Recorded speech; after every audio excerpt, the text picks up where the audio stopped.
अस्सलामुअलैकुम viewers, welcome back to my YouTube channel that is K cooking official. ये दही बड़े का मसाला आपने घर पे बनाना है, बहुत आसान है। इसके साथ आपके दही बड़ों में चार चांद लग जाएंगे।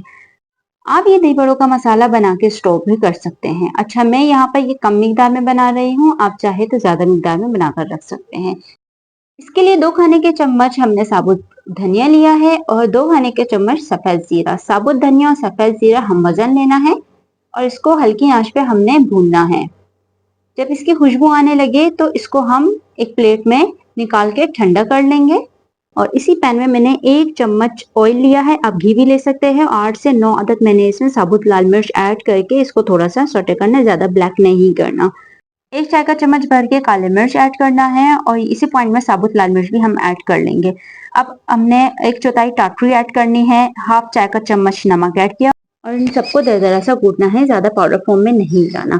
माशाल्लाह बहुत परफेक्ट रेसिपी है ये। अगर आप चाहे तो इसको आप स्टोर कर सकते हैं एयर टाइट जार में। इंशाल्लाह मिलते हैं नेक्स्ट वीडियो में, तब तक के लिए अल्लाह हाफिज।